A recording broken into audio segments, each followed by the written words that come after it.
Porta. Ok. Boa noite para vocês. Nós estamos começando, para quem já está com a gente há um tempo, nós já estudamos o Evangelho de João, as cartas de João, depois nós estudamos a vida de Paulo, as cartas que ele escreveu, depois nós estudamos Pedro, aí nós estudamos Tiago e Judas, e agora nós vamos começar com Mateus. Aí você vai me dizer, mas por que você está começando com Mateus agora? E você já fez tudo João, sendo que Mateus é o primeiro livro do Novo Testamento. Por quê? Quando a gente começa um discipulado, eu gosto de começar com João, porque João, ele conta os discursos de Jesus. João era muito próximo de Jesus e ele reproduz as falas de Jesus. Então, é muito legal para quem está começando, você saber o que foi que Jesus falou. Não é o que foi contado, nem o que foi tratado, ok? Então, esse estudo, até eu ia nomear como a harmonia dos evangelhos, tá? Mas eu não sei como é que nós vamos fazer daqui para frente, porque aí é o seguinte, a gente vai fazendo, vai rolando, a gente vai vendo o que acontece aqui. Então, nós vamos começar com Mateus, e eu vou explicar para vocês quem era Mateus. Mateus, quando Jesus chamou Mateus, ele era cobrador de impostos, então ele não era muito amado pelas pessoas. Então, se deduz que ele era o mais culto dos 12, tá? Até mais que Lucas. Lucas era médico, mas Mateus era o mais culto, tá? Então, você vai ver que ele usa, no original, ele usa as colocações muito bem explicadas. Eu acho que é por isso que ele é colocado no primeiro livro, tá? Ele é chamado de Levi, tem lugares que ele é chamado de Levi. Aí você vai perguntar, mas ele é Mateus ou ele é Levi? Do mesmo jeito que você vai ver que Paulo, ele era Saulo. E mudou para Paulo. Nós vemos Pedro sendo chamado de Cefas. Então, quando você vê mencionar Levi, é o Mateus. Tá? Então, às vezes, alguns vão chamar ele de Mateus e alguns vão chamar ele de Levi, tá bom? É a mesma pessoa. Na hora de você fazer a conta, você vai ver, mas não era 12? Piadinha agora. Sabe qual foi o maior milagre de Jesus? Será que eu já contei para vocês? O melhor milagre de Jesus, o maior, foi chegar aos 30 anos e ter 11 amigos e só um traidor na galera dele. Gente, 11 amigos com 30 anos, gente, isso é só um milagre, só o filho de Deus. E só tinha um sacana, só tinha um traidor. Bom, vamos continuar aqui, e agora o papo é sério, vamos ver se eu consigo, né? Como nós vamos começar no estudo de Mateus, nós vamos ver a genealogia. Mas genealogia... eu vou mencionar os versos, por isso que eu quero que você tenha papel e caneta, porque eu não vou ler todo o texto, porque os textos são longos, tá? Mas o que nós vemos aqui, que é o grande barato da gente entender essa história da genealogia, você vai falar, mas o que eu vou tirar de proveito na minha vida estudando a genealogia, tá? Não tem coisa mais chata do que você estar procurando, orando e falando assim, Deus, né? Tem gente que faz isso, vou contar, pega a Bíblia, fala assim, Deus, fala comigo, fecha, abre e põe o dedo. Aí lê aquilo lá e fala, é palavra de Deus, né? Aí vai lá e tá escrito assim. E aí ele foi e se enforcou. E aí, né? Foi Deus que falou? Não. Por isso que nós temos que estudar a Bíblia com sabedoria. Aí você chega e fala assim, mas essa mulher, eu tô querendo estudar a Bíblia para ter experiência, para botar no meu dia a dia, para mudar minha semana. Ela manda eu ler genealogia. Então, nós vamos entender que nada na Bíblia é à toa. Toda vez que você pegar a Bíblia para ler, você vai ser... eu posso melhorar a minha vida nisso. A minha semana vai ser diferente. Então, vamos ver lá. Genealogia de Jesus começa lá, né? Mateus 1. Livro da genealogia de Jesus, filho de Davi, filho de Abraão. Abraão gerou Isaac, blá, blá, blá, blá, blá, blá. Não vou entrar em detalhes, porque é longo o texto. É só quem gerou quem. Aí você vai me perguntar, para que consta isso na Bíblia? Primeiro, para contar o tempo. Naquela época, eu contava gerações, tá? E por que eu quero colocar aqui para vocês o seguinte, que é o grande barato da primeira lição de hoje. Quem nós vimos aqui na genealogia? Salmão gerou a Raabe. Uai, que Raabe? Sabe da história da prostituta? Se você não sabe, volta lá no YouTube e vê quando eu falo da Raabe. No livro As Mulheres que Decidem, tá? A história da Raabe. A Raabe era uma prostituta. Nossa! Você vai falar de prostituta? Na genealogia de Deus? Vou! Porque olha aqui. Raabe, ela era uma prostituta e ela, quando... Só dá uma resumidinha, né? Quando ela ouviu dizer que Deus estava cuidando de um povo no deserto, ela chamou os espiões que iam lá destruir a cidade dela e falou assim, eu quero participar desse povo. E ela foi liberta e ela foi levada para o povo. Ela era uma prostituta que resolveu mudar de vida. É possível? Sim. Quando você pede perdão das suas coisas, se arrepende e muda a conduta, você está zerado. Então, Raabe foi acolhida no povo. Aí... ela gerou a quem? Boaz. Quem foi Boaz? Boaz foi filho de Raabe. Boaz foi aquele cara que casou com a Ruth. Nossa, quem é a Ruth? Vai lá no Mulheres que Decidem, tem a história da Ruth, tá? Ele casou com a Ruth. Ele casando com a Ruth, eles geraram a Obed. O filho de Boaz era Obed. Obed gerou a Jessé. Jessé era o pai de Davi, e Jesus é filho de Davi. E o que eu estou dizendo? Na genealogia de Jesus tem uma prostituta transformada. Então eu estou dizendo para você, o seu passado não conta no projeto de Deus. Não me importa o que você fez ontem. Hoje pode ser o primeiro dia da sua vida. Não me importa o que você fez. Para Deus não importa do que você se arrependeu. Não existe pecadinho e pecadão. Hello? Tem uma mensagem lá que a gente fala do pecadômetro. O pecadômetro é um troço muito louco. É onde você mede o nível de pecado da galera. Mas para Deus não existe o pecadômetro, tá? Então, o que acontece? Raabe está na genealogia de Jesus. Mesmo tendo no passado manchas.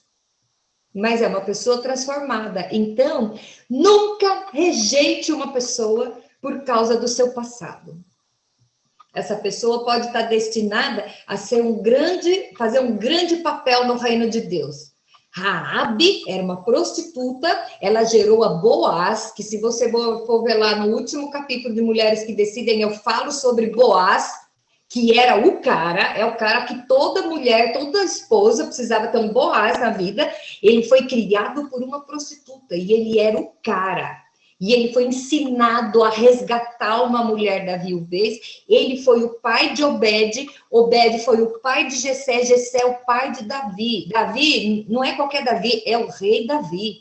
Jesus é chamado na Bíblia como o filho de Davi. Hello? Ok.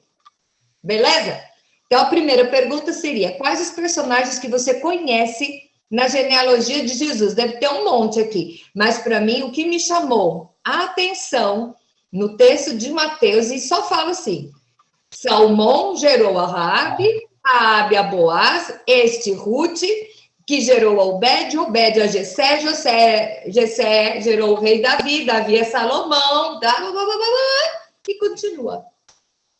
Não precisa de mais nada. Só esse versículo aqui já dá uma injeção de ânimo para você pegar tudo aquilo de errado que você fez. Eu não sei se você fez, eu fiz muita coisa. Joga fora e começa de novo. Você pode começar de novo. E você pode fazer parte da história do povo de Deus. Sabia que a sua vida pode ser o último capítulo da Bíblia que está sendo escrito? Nós estamos nos últimos tempos. A sua vida, às vezes, vai fazer parte da história da igreja. E a igreja que eu estou dizendo somos nós. Eu não estou falando presbiteriana, metodista, católica. Não. Nós que somos a igreja. A sua vida está escrevendo o último capítulo da Bíblia. Tá? Ok.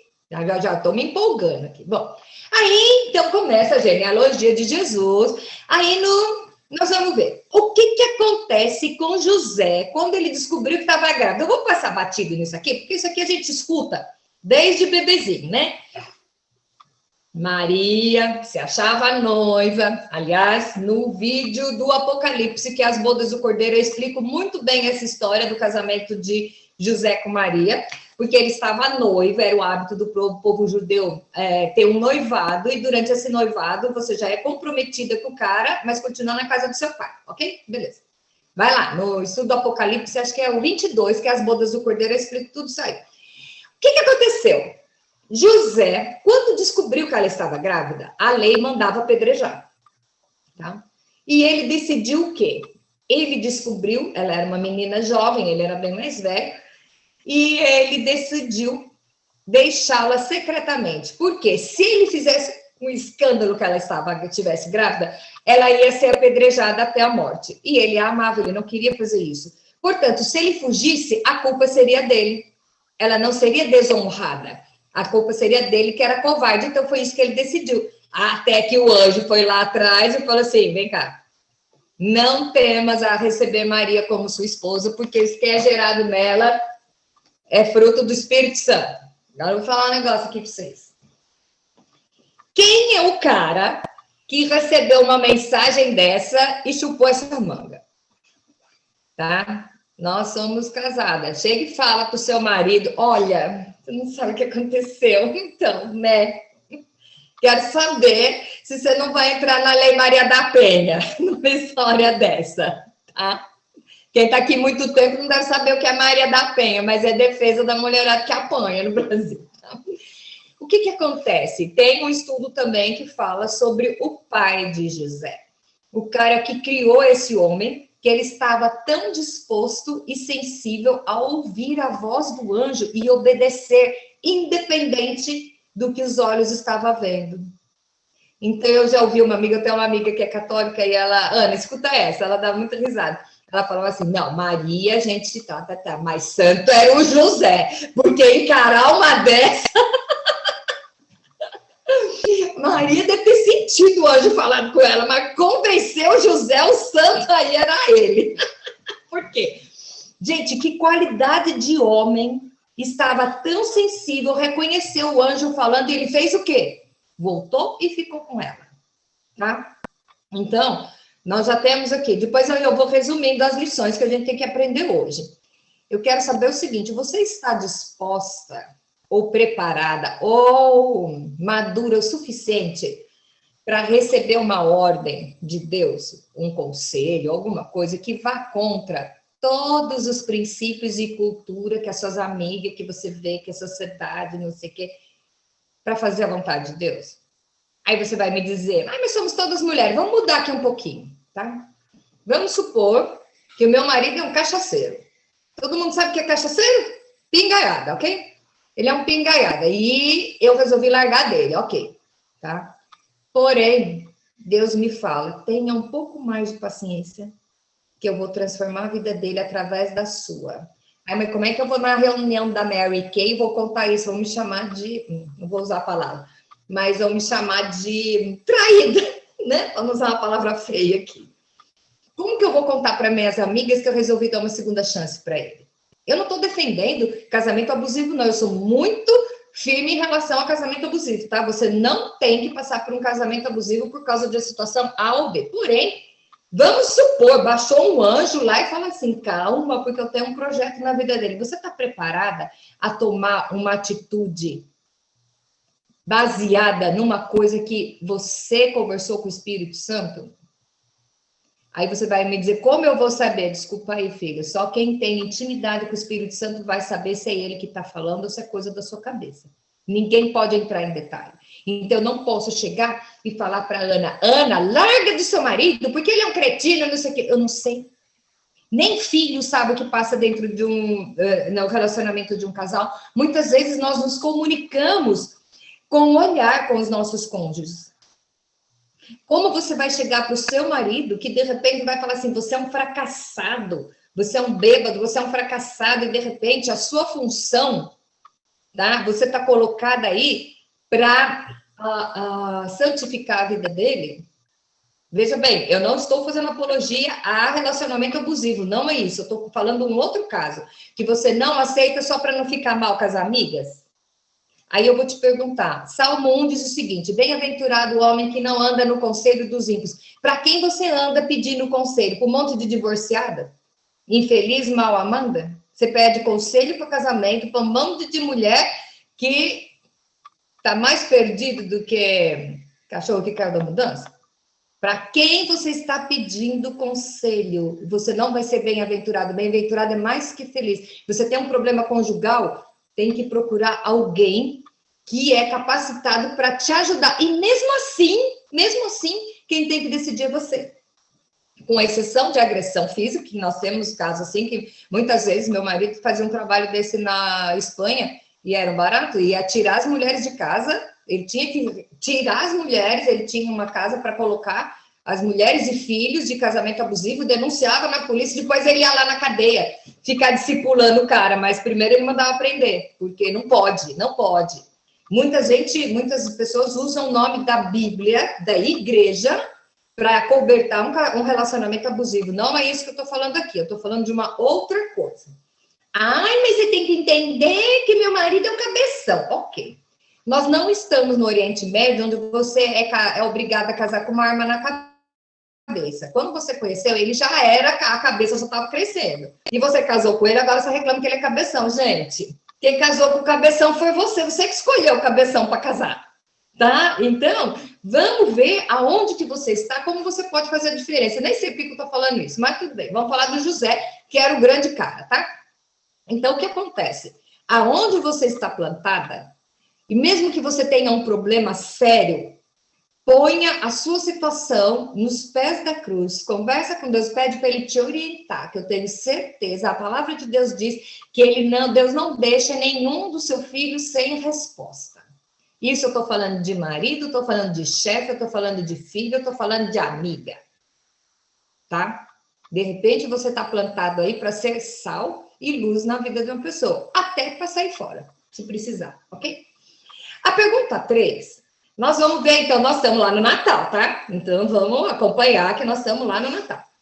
Aí o que aconteceu? O rei Herodes, que era o rei da época, a Maria já estava gordinha, tá? E tiveram que sair de lá, teve a história do recenseamento, todo mundo sabe essa história. E acontece o quê? 3 magos, em nenhum lugar diz que eles eram reis, tá? Eles não eram reis, eles eram magos. O que é, né? Aí, na verdade, eles eram astrônomos, não astrólogos, tá? Existe uma diferença. Astrólogo vai estudar os signos e o astrônomo estuda os planetas e as estrelas, os astros, tá? Esses magos, eles eram, não era mago de fazer, tá? Magia, não, eles eram astrônomos. E eles foram avisados que eles tinham que ir. Tá uma controvérsia, que se Jesus era pobre, não era. Vou contar. Cada vez que nascia um rei, você tinha que fazer, para honrar esse rei, visitar, você tinha que levar 7 camelos cheios de presentes.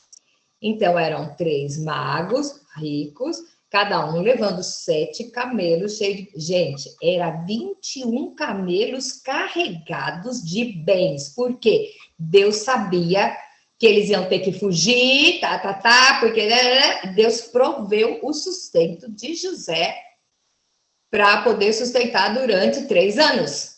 A mulher e o filho. Então, eram 7... Não era assim, os reizinhos, porque a gente vê, né? Reizinho com coroa, um negocinho na mão e tá bom de presente. Não, filho. Primeiro que eles não tinham coroa, eles tinham turbante, porque eles eram árabes e eles tinham cada um 7 camelos carregados de presentes para Jesus, tá? Ok. Só que aí, eles sabiam, né? Peraí, que essa análise aí, você botou de novo. E aí, eles sabiam que o rei, porque eles seguiam a estrela, todo mundo sabe, o cometa de Halley, não precisa entrar nesse detalhe, se depois alguém quiser, ou tiver alguma dúvida sobre isso, a gente pode fazer uma aula só sobre isso. O que acontece? Eles viram que chegou lá em Belém. Então, eles sabiam que um rei ia nascer. Aonde que eles vão? No Palácio do Herodes. E eles vão no Palácio do Herodes para perguntar, cadê o rei dos judeus? Herodes estava escravizando os judeus. E ele não sabia onde estava. E ele manipulou os magos para descobrir aonde era. Então, eu vou te falar. Quantas vezes nós, por inocência, somos manipulados por alguém que quer sabotar o evangelho? Nossa, mas como assim? O que você está falando e para quem? E como você está falando e para quem? Então vamos mudar para o sonho. Qual é o seu sonho que você está falando para quem não deve? Quem é enviado do mal? Eu vou contar um negócio para vocês que vocês não sabem. Sabe o diabo? Já ouviu falar desse cara? Ele não adivinha. O diabo não lê pensamento e ele não adivinha. Ele sabe o que passou. E ele estuda o ser humano há muito tempo. Então, assim, eu vou contar um negócio para vocês. Quando você vai falar uma mentira, a sua pupila diminui. Até euzinha, que não sabe, que não estuda o ser humano há miles anos, sei disso. Imagina o capeta. Então, ele está estudando os seus, ele sabe o movimento, ele sabe que algo vai acontecer. Então, quando você tiver uma coisa para falar, não fala. Quer conversar com Deus? Ora em silêncio, mente. Não verbaliza, dependendo do que é, porque o diabo não lê pensamento. Ele vai ficar espreitando para saber o que vai acontecer. E ele usa, como ele usou Herodes, porque Herodes queria saber onde estava, porque o projeto de Deus era Jesus o quê? Redimir o mundo, fazer um livre acesso novamente do povo com Deus, beleza? Isso a gente aprendeu lá no Gênesis. Ah, mas nós estudamos no Gênesis ainda. Ah, vai depois. Então, guarda aí que a gente vai ver isso quando nós vamos estudar o Gênesis. O que acontece? Jesus é o único caminho. O diabo pensando, eu preciso sabotar isso. O que é sabotar? Não permitir que Jesus nasça. Então, o que ele fez? Vai os Herodes, para Herodes pegar e falar assim para os três. Os três manés chegaram lá no palácio com os presentinhos. Imagina, estacionando 21 camelos no estacionamento do real. E Herodes, que mané esses caras estão querendo fazer aqui? Ah, tem rei aqui na cena? Herodes, já sabia da história, porque eles já conheciam a promessa. Aí ele pegou e falou assim, olha, eu também quero ir ver, mas eu estou ocupado aqui, sabe? É o último capítulo da novela, e eu não vou poder ir. Faz o seguinte, vão, constatem onde está e me contem que eu também quero adorar. Aí os caras, manézão, ok, nós vamos descobrir. Só que Deus está sempre acima de tudo. Chegou lá e falou para eles, ó, tá aqui, aconteceu a cena do presépio, aquele negócio bonitinho, não volte para lá para contar. Não volte. Então, a pergunta que nós temos agora em cima da história dos magos é o quê? Será que em nenhum momento você foi usado pelo inimigo para sabotar um projeto de Deus? Nossa, mas eu nunca fiz isso. Quem sabe com a nossa boca? Você derrubou o projeto de alguém. Apenas por contar um negocinho para lá e para cá. Isso eu tô falando para mim, tá? Vai pensando aí. Viu, Milene? Nosso estudo é assim, eu vou jogando as perguntas para você ficar sem dormir. Então tá. Aí, o que aconteceu? Os magos foram lá, vir, aí tem até a história bem assim, mas os magos chegaram lá 3 anos depois, tá? Jesus já tinha 3 anos quando os magos foram lá ver. Então, aquela história do presépio é bonitinho só para alegoria. Só que aí, o que acontece? Herodes pega e descobre que os magos não vieram, e ele manda matar todos os bebês com menos de 1 ano de idade. E foi uma carneficina. Você imagina entrando soldados na sua casa e matando todos os bebês. Só que aí, quando estava lá, José, que já era a parça do anjo, já tinha escutado o anjo falar com ele, o anjo vai lá e fala assim, sai, pega o menino e a mãe e foge para o Egito, e fica lá até que eu te avise, porque o Herodes vai procurar o menino para matar. E ele, no meio da noite, pegou o menino e sua mãe e fugiu para o Egito. E lá ficou até a morte de Herodes, para que se cumprisse o que fora dito pelo Senhor, por intermédio do profeta, do Egito chamei o meu filho, ok? E aí o Herodes percebeu que os magos não vieram, ele ficou louco, foi lá e mandou matar todos os meninos de 2 anos para baixo. Você imagina o que é uma cidade onde todos os meninos homens, todos os bebês de 2 anos para baixo foram mortos ao fio da espada. Tá? E aí fala que o povo chorou amargamente. Lógico, né? Ok. Então, nesse texto aqui, só em Mateus, nós vemos algumas profecias cumpridas, tá? Profecias do Velho Testamento, pelos profetas. Então, eu coloquei aqui, é a pergunta 5, nós estamos na pergunta 5, e que diz o seguinte: a primeira profecia está em Isaías 7,14. Portanto, o Senhor mesmo vos dará o sinal. Eis que a Virgem conceberá e dará à luz um filho e lhe chamará Emanuel. Tá? Isso é a primeira profecia cumprida nesse texto. Maria era virgem, concebeu e deu filho, e a palavra Emanuel quer dizer que Deus conosco, tá? Profecia de Miqueias 5:2. E tu, Belém Efrata, que é a cidade, pequena demais para figurar no grupo de milhares de Judá, eis que de ti sairá quem há de reinar em Israel. Oséias, outro profeta, 11:1 diz assim: quando Israel era menino, eu o chamei, e do Egito chamei meu filho.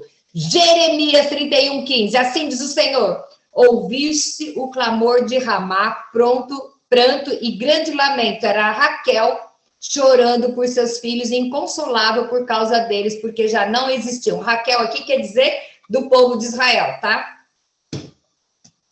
Todas as profecias cumpridas. Se você tem dúvida se Jesus é o Messias, vai lá assistir o vídeo do Apocalipse. Nossa, eu estou fazendo tanta propaganda do estudo do Apocalipse, né? É porque eu passei 1 ano estudando, então tá tudo lá. O primeiro estudo do Apocalipse 1, tá lá no canal do YouTube.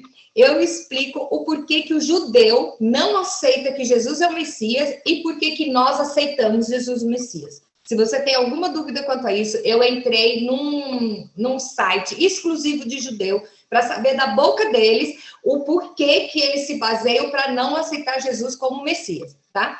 E tem lá, eu acho que eu separo algumas só, das profecias que dizem que Jesus é o Messias. Por isso que nós somos cristãos, beleza? Então tá lá.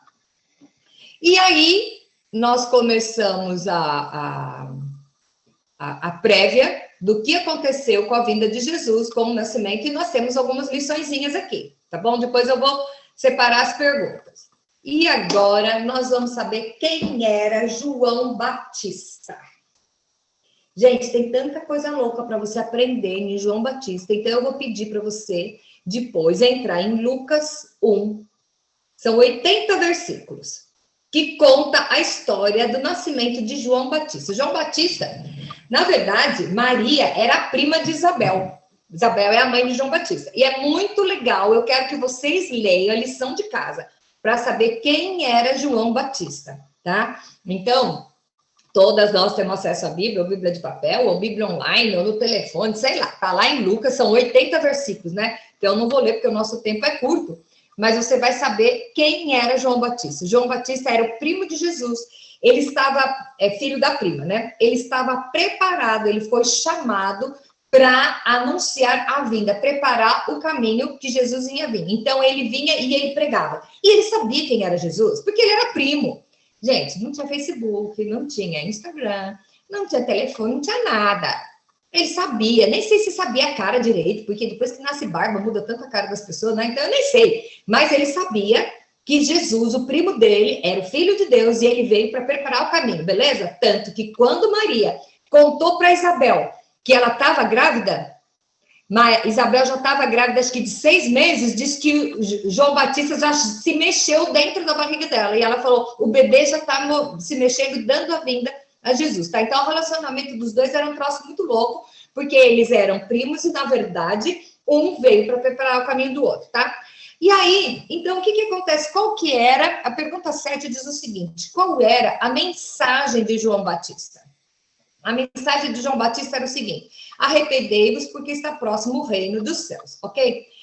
A pergunta 8 é qual era o estilo do João Batista. Então, agora, ainda bem que os tomates é online, né? João Batista era o religioso da época, sem ser os fariseus. Por quê? João Batista sabia qual era o papel dele. Eu vim, não falo que o João Batista era casado, nada. Eu vim só para preparar o caminho do Senhor. Então, roupa de camelo, pele, devia feder, né? Porque ficava no deserto embrulhado em pele de camelo. Imagine que cheirosinho era o cara. Só como gafanhoto com mel silvestre. Mano do céu! Tá? Era o religioso, porque eu sou separado. Em nenhum lugar fala que Deus mandou ele fazer isso. Mas ele achou que ele tinha que fazer isso para... O meu ministério é só falar de Jesus, ok? Então, a vida dele era veste de pelo de camelo, com cinto de couro, a sua alimentação, gafanhotos e mel silvestre. Mel silvestre é aquele que dá, assim, né? De qualquer abelha, de qualquer flor, ok. Isso era quem era João Batista. E o que ele falava para os religiosos da época, para os hipócritas, né? O que ele falava?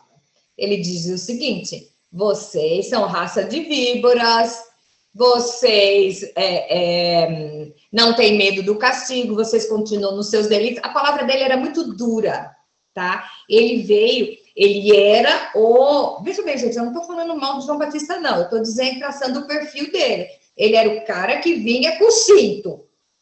Ele tinha a visão que ele achava que o mundo estava todo errado, e estava mesmo, e ele, como era o precursor, ele tinha que botar ordem na casa. Então, ele tinha uma conduta de vida separada, e ele vinha com um pedaço, com a cinta, dando cintada no povo. Então, ele fala, o pessoal ia lá e ele falava, raça de víboras, vocês não são dignos do arrependimento, sabe? Que caia fogo do céu e mate todo mundo. Ele era assim, tá? E aí, o que acontece? Aparece Jesus. E Jesus, nós vamos ver depois, entre Jesus e João Batista, né? Por quê? O que nós vamos ver? Aqui o paralelo entre Mateus 3,10 e João 15. Mateus 3,10, o que está escrito lá? Peraí. Já está posto o machado à raiz das árvores. Toda árvore, pois, que não produz bom fruto, é cortada e lançada no fogo. Isso é João Batista que está falando. Aí nós vamos ver lá em João 15, de 2 a 6, nós vemos Jesus lá nós já estudamos, quem já estudou no Evangelho de João, Jesus está lá falando o quê? Que ele é a videira, o pai é o agricultor, todo galho que não estiver ligado nele, não der fruto, vai ser cortado e lançado ao fogo. Então, João Batista não estava falando besteira, ele estava falando verdade. Tanto que Jesus vai falar isso lá de novo. Qual que é a diferença entre os dois? Eu vou dizer, João Batista veio com a cinta e Jesus veio com o colo, falando a mesma coisa. Só que de maneiras diferentes. Jesus é o Filho de Deus. Jesus não veio com uma cinta. Jesus veio amando o pecador, odiando o pecado, mas amando o pecador. Então, como João se colocava perante a chegada de Jesus? Está lá no Mateus 3, de 11 a 15, a 14, ele diz o seguinte: eu vos batizo com água para arrependimento, mas aquele que vem depois de mim é poderoso, mais poderoso do que eu, cujas as sandálias eu não sou digno de levar. Eu batizo com água, mas ele vai batizar com o Espírito Santo. Então, ele reconhecia, ele sabia quem era Jesus. E ele batizava com água para dar um exemplo de lavar, entendeu? O batismo com água, na verdade, é uma figura de quando você... Então, algumas igrejas batizam por imersão, que acha que é uma simbologia muito legal. Eu fui batizado no Rio por imersão depois de grande, tá? Mas eu fui batizado quando era bebê, depois a gente explica essa história do batismo. E fiz minha profissão de fé com 12 anos também, então é uma bagunça tudo aí. Então, o que acontece? Aqueles que acreditam somente no batismo da imersão, diz o seguinte: quando você deita na água e sai, é uma nova criatura. Beleza, aplaudo. Os que batizam por aspersão é botar água em cima da cabeça, diz que água é um símbolo, tanto faz, pouco ou muita, beleza. Nós vemos que Jesus foi batizado por derramamento, porque o Rio Jordão não tinha profundidade para Jesus ser mergulhado e sair. Então, existem 3 formas de batismo: imersão, aspersão e derramamento. Qual que é certa? Água é símbolo.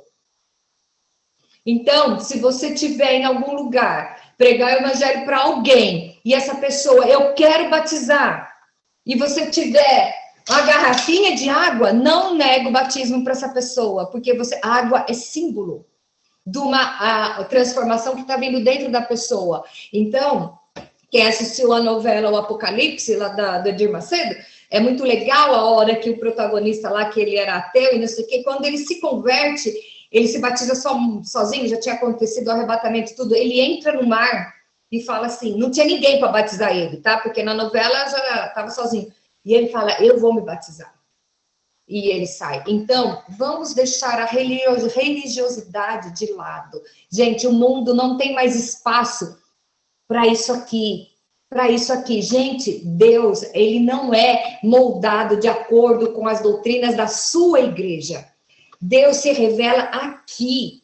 Ah, mas a minha igreja é por imersão, tá errado? Não, não tá. Mas não julgue o outro, porque ele, de repente, foi batizado por aspersão, ou, de repente... Gente, ladrão da cruz, vamos lá. Na cruz, lá no Gólgota, Jesus, um ladrão, outro ladrão. Bom ladrão e ruim ladrão não existe, era tudo ladrão. O único que não era ladrão é Jesus, certo? Isso aqui, nós estamos aqui... O outro se arrependeu e falou assim, mestre, lembra-te de mim no paraíso. O que Jesus falou? Ah, meu filho, desce lá e batiza, senão você não tem jeito. Vamos esperar chover, né? Quem sabe? O que Jesus falou para ele? Ainda hoje estarás comigo no paraíso. O dono da vida e da morte é o Senhor Deus. O dono da salvação. O ladrão da cruz não teve tempo de fazer cursinho bíblico, não teve tempo de fazer primeira comunhão ou profissão de fé, ele não teve tempo de batizar. E ele foi o primeiro que entrou com Jesus, porque ele se arrependeu. Raabe era uma prostituta, se arrependeu e está na genealogia de Jesus. Então, não acuse aquele que tem a vida torta e você acha que ele não vai para o céu, porque ele não é tão crente que nem você. Senta em cima do seu rabo para falar mal do outro. Deus trata cada um de acordo com o conhecimento que a pessoa tem e com a sinceridade do coração do outro. Deus tem essa capacidade porque foi Ele que me criou e Ele que te criou. Ele sabe a sua sinceridade. Você pode falar o discursinho que for, Ele sabe se o seu coração, você está disposto a fazer a coisa certa ou não. Agora, se Deus trata cada um individualmente, quem sou eu para meter o dedão na cara de alguém? Gente, vocês não acreditam. Falei de conseguir pregar com um gay casado ontem. Ele é meu cliente há muito tempo. E eu falei, peraí. Aí ele não quer saber. Peraí. Eu não vou falar nada do seu comportamento, nem falei de gay, porque ele pensa que eu não sei, né? O que eu vou falar para você é o seguinte: Deus te ama e Ele quer reencontrar com você, ter um relacionamento de novo. Mas as igrejas, filho, não, esquece as igrejas. O que você vai ter que acrescentar no seu comportamento ou tirar, quem vai fazer isso é o seu papo com Deus. Vamos parar de espantar as pessoas do evangelho. Nós, em vez de trazermos as pessoas para Cristo, nós estamos espantando, porque corta cabelo, pinta a unha, usa batom, tem tatuagem. Gente, fala mal de tatuagem, mas tem sobrancelha definitiva, né? Entendeu? Tá, pula essa parte. Então, não tem. Eu tenho, tá? Vou falar para vocês, eu tenho delineador no olho, tá? Eu tenho. Então, eu tenho tatuagem. Claro, eu fiz, né? Então, beleza. E tô cuidando coragem para fazer minha sobrancelha, que ela tá pintada aqui, porque eu não tenho nada. Então, vamos parar. Eu espero que vocês estão me entendendo o que eu tô falando. Até que ponto nós somos chamados para ser João Batista ou nós somos chamados para ser Jesus Cristo? João Batista andava no deserto, pregando, tá? Jesus andava com a galera. Só que Jesus era o cara. Jesus é o Filho de Deus. Ele não era, ele é o Filho de Deus. E o evangelho dele é o amor. Eu vou te amar primeiro e depois, você sendo amado, você vai tirar aquilo que não serve. Ai, mas a fulana aceitou, mas ainda continua fumando. Deus vai tirar dele o que é mais prejudicial. Para de tacar o dedão na cara do... Um fuma, mas você é viciado em Coca-Cola. Tá?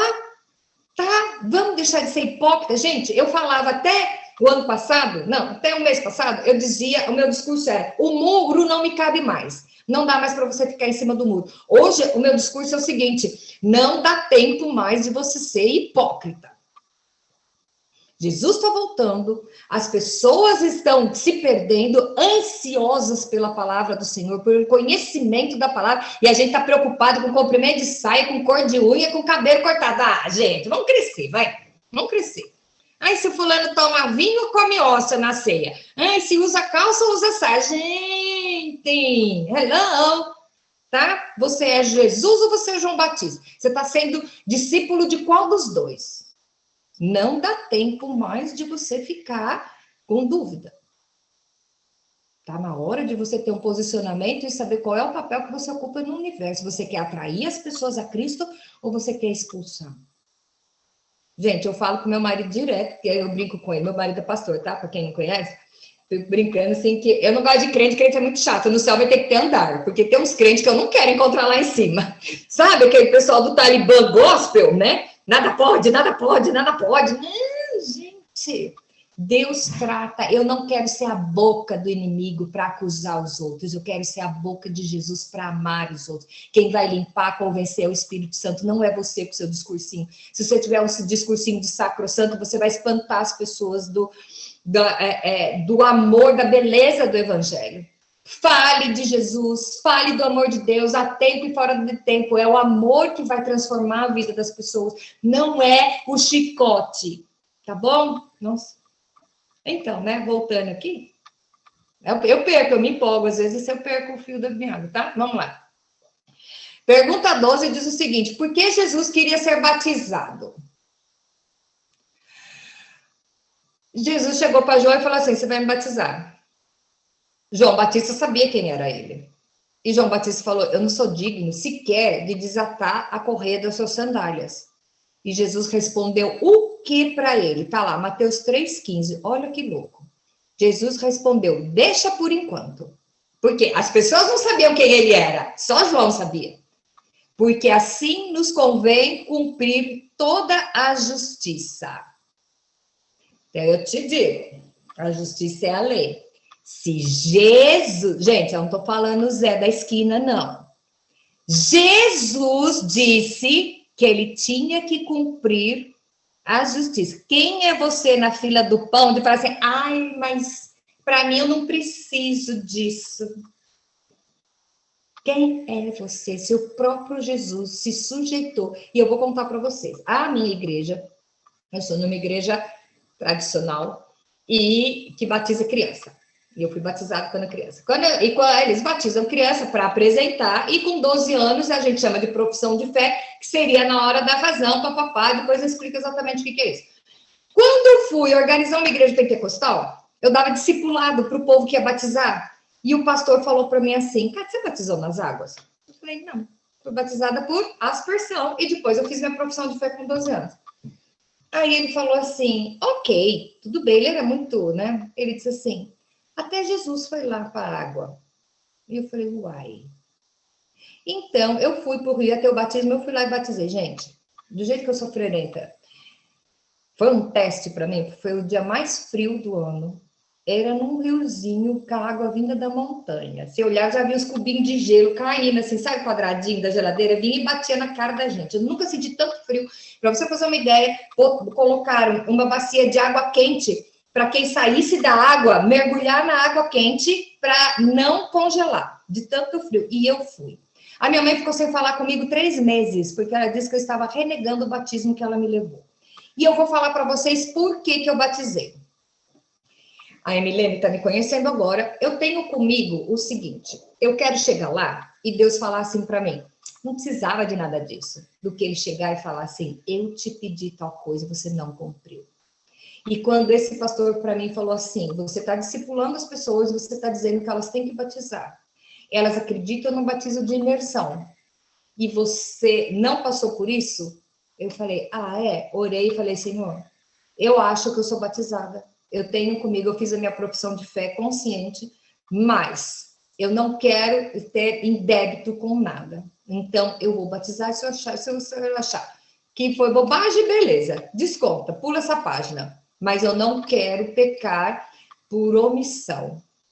Entendeu? Então, isso foi a minha experiência, porque eu estava numa igreja, depois eu descobri que o pastor estava com problemas, porque as pessoas falavam, mas ela não batizou na água. Então, gente, água é símbolo. Se eu estava escandalizando os outros, eu fui lá e pensa no frio. Foi para me testar aquele frio, tá? Era em julho, no Brasil, no pé da montanha, uma água que escorria da Serra da Cantareira, tá? E tá aí.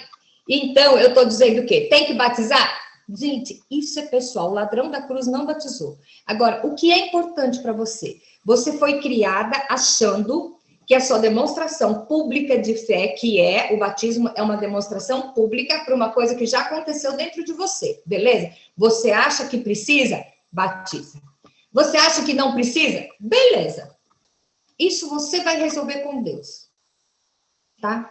Você vai resolver com Deus. Nós vemos no livro de Atos, como nós fomos estudar no Atos, e tem gente das igrejas que vai jogar tomate em mim, porque batizavam as pessoas e todos da casa, inclusive as crianças. Tá? Então, não é antibíblico batizar criança. Nós vamos ver lá no livro de Atos, e batizou fulano e toda a sua casa. Mesmo sem estar convertido, batizava o cara que se converteu e todos da sua casa. Isso é bíblico. Mas depois você tem que fazer uma demonstração pública para as pessoas que realmente você abraçou essa fé. Eu estou falando, gente, eu quero que vocês entendam o que a Bíblia diz. Eu contei o meu testemunho baseado no meu entendimento da Bíblia. Pode ser que eu esteja errada. Se eu estiver errada, Deus vai me falar, alguma de vocês vai falar, e eu tenho a humildade de chegar e falar assim, gente, estava tudo errado, mas eu não tenho perigo, porque eu já batizei 3 vezes. Então, alguma tá certo, né? Então, tudo bem. Vamos lá. O que aí Jesus falou? Não importa, deixa por enquanto, nos convém cumprir toda a justiça. Aí João aceitou e batizou Jesus. E aí eu vou contar o que aconteceu.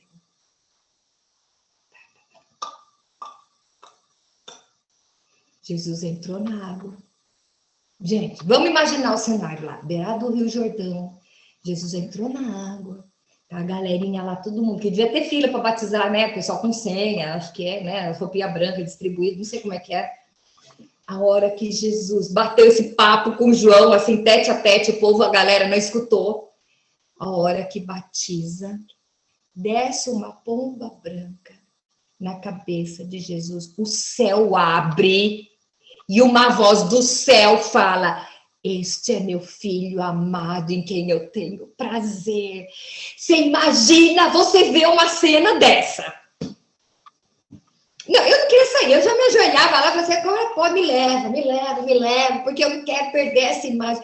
Você imagina abrir o céu e Deus falar: este é meu filho em quem eu me comprazo. Ah, mas isso foi com Jesus, então agora eu vou te contar. Jesus é o primogênito de Deus, beleza? Sabe o que é primogênito? Primeiro ele era o unigênito. Aí o primogênito quer dizer que é o primeiro. Então Jesus viveu como unigênito de Deus, certo? Quando Jesus morreu, ele fez a ligação de novo do homem com Deus e ele era o unigênito, ele virou o primogênito. Por quê? A partir de Jesus, todos aqueles que aceitarem Jesus como seu único Salvador se tornam filhos de Deus. Então o céu pode abrir, Deus pode falar: Ana, você é minha filha amada em quem eu tenho prazer. Deus está falando para Cleide: Cleide, você é minha filha amada. Viu, Larrúbia? O céu está abrindo e as pessoas estão escutando Deus falando: você é minha filha amada. Isso quer dizer, em você ninguém toca. Porque Jesus era o unigênito e depois ele virou primogênito. Viu, Milene? Viu, Sayonara? Nós somos filhos de Deus. Do mesmo jeito que ele falou: este é o meu filho amado em quem eu me comprazo, eu tenho prazer. Porque Jesus obedeceu à lei, ele obedeceu à justiça. Fala aqui no texto que ele obedeceu à justiça. Então, todas as vezes que você está cumprindo a justiça, seguindo o script, Deus olha para mim e fala assim, vamos traduzir aqui, pô, vai, Katia Koch, essa é minha garota. Deus está olhando lá de cima e falando para você, essa é minha garota.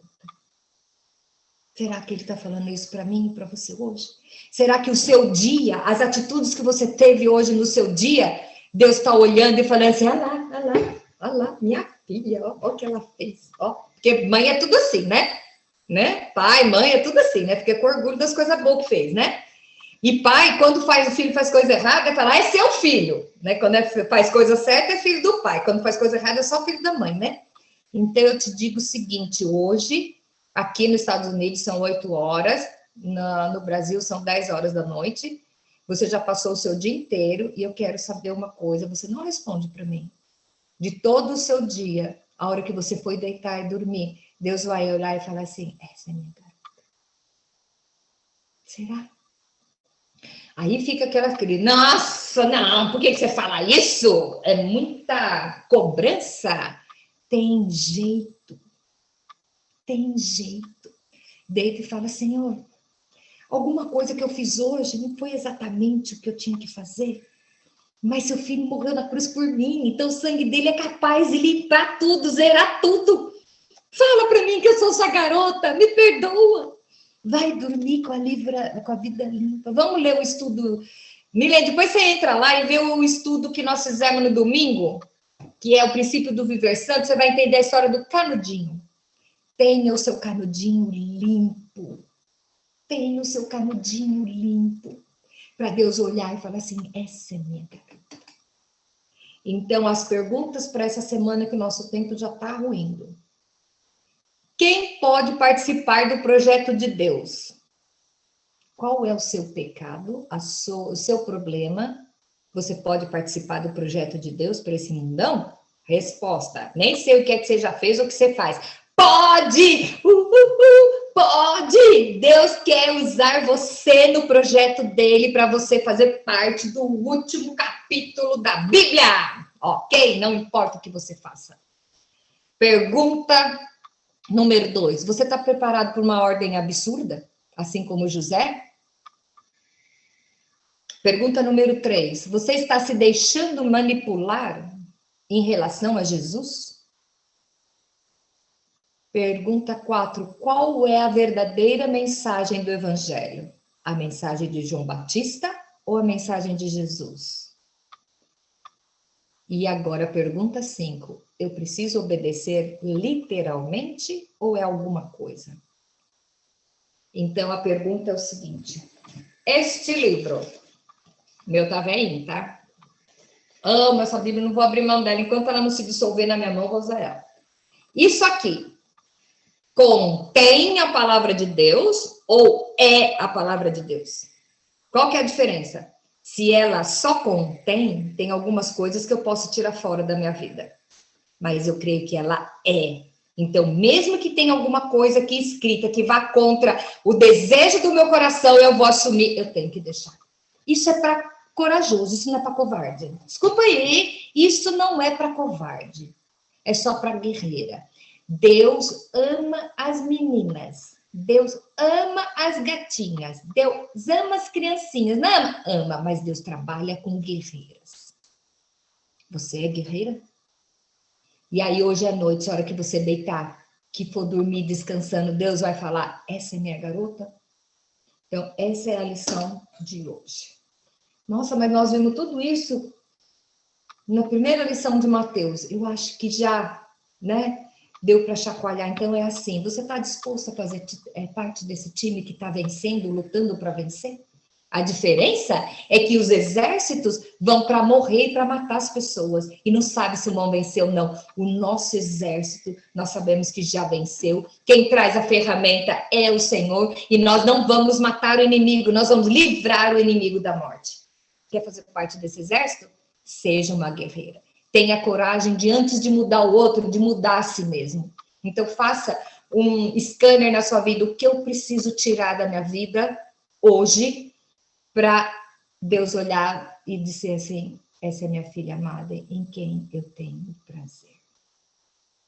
Que essa seja a nossa lição para essa semana.